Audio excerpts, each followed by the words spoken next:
আলাইকুম ওয়া রাহমাতুল্লাহি ওয়া বারাকাতুহু।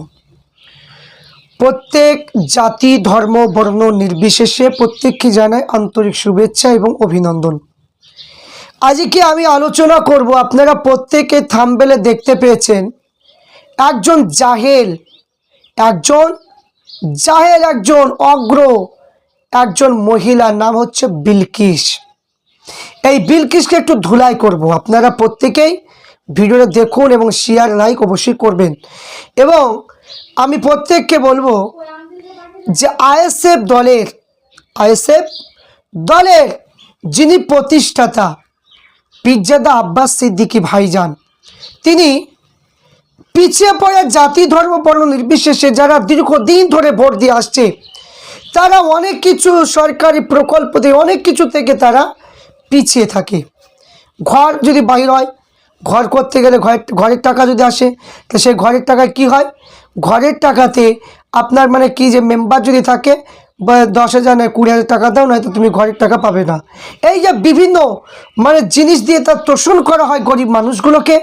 এই জন্য জাতি ধর্ম বর্ণ নির্বিশেষে প্রত্যেক মানুষ যেন তারা ইনসাফ করতে পারে, তারা যাতে সরকারের কাছ থেকে বুঝে নিতে পারে, এই জন্য আইএসএফ দলটা করেছিল। এটা কি অপরাধ?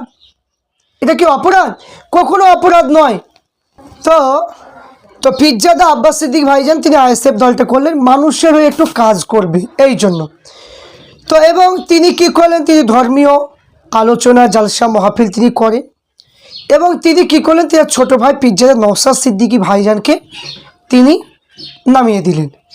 তো পীরজাদা নওশাদ সিদ্দিকী ভাইজান তিনি একটা শিক্ষিত মানুষ, একজন উচ্চ শিক্ষিত মানুষ। তিনার কথাবার্তা, তিনার যেভাবে তিনি মানে যে বক্তব্য দেন, খুবই সুন্দর মানে কি বক্তব্য, মানে কি অমুসলিম হিন্দু ভাইয়েরা বোনেরা অনেকে তারিফ করে এবং তিনার বক্তব্য প্রত্যেক মানে কি নেতাদের তুলনায় সুন্দর হয়, আমরা প্রত্যেকে শুনি সেটা। তো পীরজাদা নওশাদ সিদ্দিকী ভাইজান তিনি জাতি ধর্ম বর্ণ নির্বিশেষে প্রত্যেকটা মানুষ আপদ বিপদে তিনি পাশে দাঁড়ায়। তো তার বিনিময়ে কি পেলেন? একটা কলঙ্কের একটা ছায়া পেলেন, কেমন?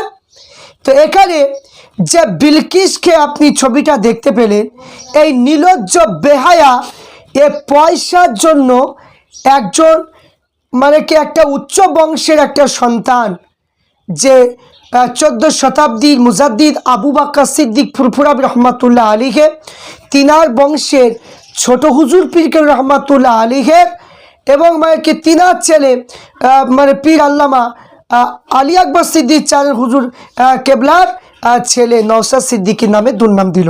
কি দুর্নাম?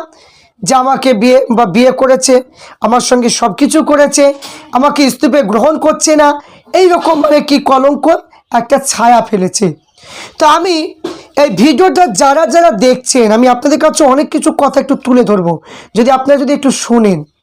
তো কথাটা হচ্ছে, এই যে রানী বিলকিস যে মানে কি শাসক দলের টাকা খেয়ে হোক বা প্রলোভনে পড়ে হোক বা যে কোনো টিকিট পাওয়ার আশায় হোক বা যে কোনো একটা মানে কিছু তো একটা লিঙ্ক আছেই বটে, তো তাদের প্রলোভনে পড়ে একটা সৎ ব্যক্তির নামে একটা কলঙ্কর দাগ লাগিয়ে দিল। তা আমি ওই বিলকিসকে আমি বলতে চাই যে আপনি কি মরবেন না? আপনার কি মরণ হবে না? নিশ্চয় একদিন মরণ হবে। কিন্তু যখন মরে যাবেন, এই যে একটা ভালো মানুষকে একটা আপনি কলঙ্ক লাগিয়ে দিলেন, এর জন্য আপনি কত গুনাহ হবে আপনি কি জানেন? আর এই জন্য আল্লাহ রসুল বলেছেন যে জাহান্নামে 2 শ্রেণী ব্যক্তি যাবে, এক হচ্ছে মহিলা, দ্বিতীয় হচ্ছে ধনী ব্যক্তি। তো এই সমস্ত মহিলাগুলো যারা একটা সৎ মানুষের উপর একটা কলঙ্ক লাগায়, এই সমস্ত মহিলাগুলো কিন্তু জাহান্নামে যাবে। তো এখানে পীরজাদা নওশাদ সিদ্দিকী ভাইজান তিনি কখনোই এই কাজ করেনি, কখনো এই কাজ করতে পারে না। এটা আমাদের চরম বিশ্বাস এবং বিশ্বাস থাকবে। এবার একটা উদাহরণ দিয়ে দিই, যে একটা মানুষ যদি কোনো একটা হক পথে চলতে যায়, কোনো একটা ভালো কাজ যদি করতে যায়, তার পিছনে হারামখোর যারা আছে, যারা হারাম খেয়ে বেড়ায়, এরা কিন্তু পিছনে লেগে যায়, তাকে কি করে ঠগানো যায়। তো ওই রকমভাবে এই পীরজাদা নওশাদ সিদ্দিকী ভাইজানের মতো আমরা যাকে মানি, 4 ইমামের এক ইমাম, ইমামে আজম আবু হানিফা রহমাতুল্লাহ আলীকে তিনাকে সেই সময় ঠগানোর চেষ্টা করেছিল। কারা? কিছু কিছু কিছু মানে কি যে সেই সময় চালা কিছু নেতা, কিছু মানুষ যারা মানে কি ভণ্ড, এই সমস্ত মানুষ বলছে যে আমরা যাকে চার ইমামে এক ইমাম বলি, তো এ তো সবারই চাইতে বড় ইমাম, তাকে একটু মানে কি অপমান করতে হবে, মানুষকে যেন তার কোনো মুখ যেন না দেখাতে পারে। কি করলেন? একটা বাচ্চা ছেলেকে দিয়ে ডাক পাঠালেন যে হুজুর আমার মায়ের শরীর খারাপ, তারপরে একটা কাজ করে আপনি আমাদের বাড়িতে চলুন। তেমন সময় গিয়েছে কিছু ভণ্ড, কিছু মানে কি ভণ্ড আছে, এই বিলকিসের মতো কিছু লম্পট, টাকাতে বিক্রি। তো এই সমস্ত মানে কিছু এই চেলিরা, কিছু নেতা নীতিরা, এরা কি করলেন, মানে বাহির থেকে শিকলটা তুলে দিয়েছে। তুলে দেওয়ার পরে এবার গ্রামের লোককে ডাকছে, দেখো তোমরা যাকে চার ইমামের এক ইমাম বলো, ইমাম আবু হানিফা দেখো একটা মহিলার সঙ্গে পরকীয়ায় লিপ্ত হয়ে আছে। তা আপনার বলুন তো, এই পরকীয়া ইমামে আবু হানিফা কি সত্যি লিপ্ত আছে? কখনো নয়। তো ইমামে আজমকে এবার কি করলেন, নিয়ে চলে গেলেন। এবার তার বিচার হবে।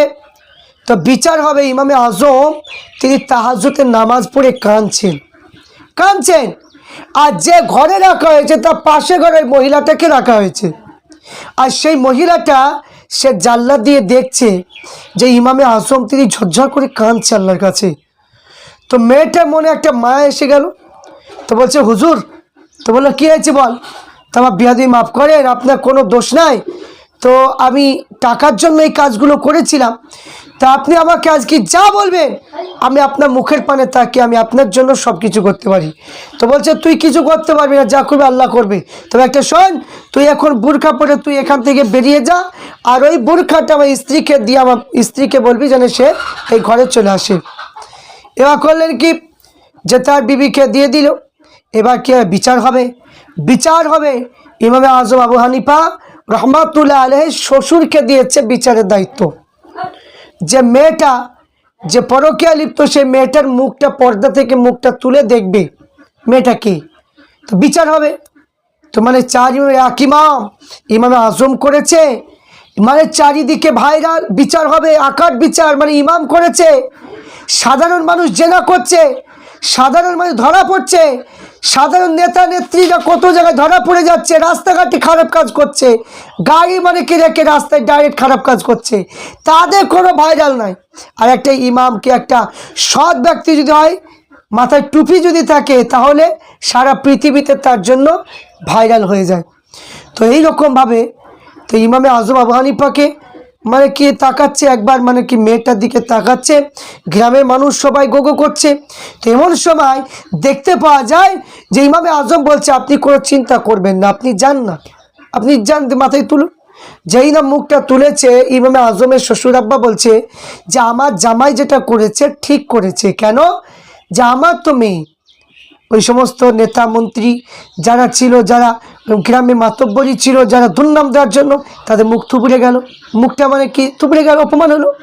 তো ওইরকমভাবে যে এখনকার সময় কিয়ামতের আলামাত, যত মিথ্যা কথা বলতে পারবে তত মিথ্যার দিকে মানুষ বেশি থাকবে। এখন মানুষ মিথ্যা সাক্ষী দেবে, মানুষ হত্যার সংখ্যা বাড়বে, জেনার সংখ্যা বাড়বে, এবং গান বাজনার সংখ্যা বাড়বে, এবং মানে হারাম জিনিসের কাজ সংখ্যাটা বাড়বে।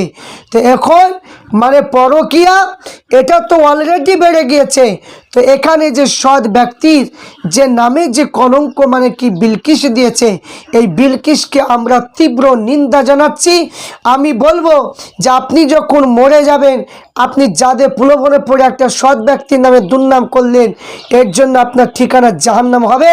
আপনি এই দলিল যদি নিতে চান, তাহলে আপনি আল্লাহ রসুলের মিরাজের ঘটনার চ্যাপ্টারটা পড়বেন। আল্লাহ রসুল প্রথম আসমানে যখন যে বিভিন্ন শাস্তি যেগুলো দেখে দেখেছে, সেখানে দেখেছে যে মিথ্যা কথা বললে, মিথ্যাকে সাক্ষী কোনো মানুষকে মিথ্যা অপবাদ দেওয়া, তার ঠিকানা কি হবে, কতটা শাস্তি আল্লাহ রসুল নিজে দেখে এসেছে। এই জন্য আমি বলবো যে ওই সমস্ত মহিলাদেরকে আল্লাহর নবী বলেছেন যে তাদেরকে এমনভাবে মানে কি উল্টো করে লজ্জা স্থানে বংশী দিয়ে মানে কি ঝুলিয়ে তাদেরকে মানে কি ঝুলে রাখা হবে, তারা চিৎকার মেরে কাঁদবে, কিন্তু কোনো ফারিস্তা কোনো অ্যাকশন নেবে না। আল্লাহ রসুল বলছে এরা কারা, যারা মিথ্যা সাক্ষী দেয়, যারা মিথ্যা মানুষকে মানে কি অপবাদ মানে কি বানায়, ওই সমস্ত মহিলা পুরুষদেরকে এই শাস্তি দেওয়া হবে। তাই মরণ একদিন হবে, মরতে হবে, কোনো নেতা আপনার সঙ্গে যাবে না, কোনো নেতা আপনার পাশে দাঁড়াবে না।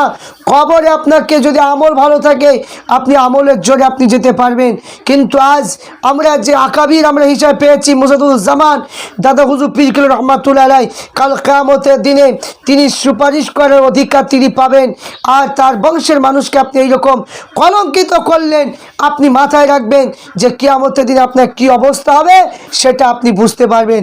কিন্তু এখন শরীরে তেজ আছে, শরীরে রক্ত গরম আছে, এই জন্য আপনি অপবাদ দিচ্ছেন, আপনি দিচ্ছেন দেন, কিন্তু কোনো দিনের সত্য প্রমাণ হবে না। কারণ আল্লাহ পাক অবশ্যই নওশাদ ভাইকে সাহায্য করবে।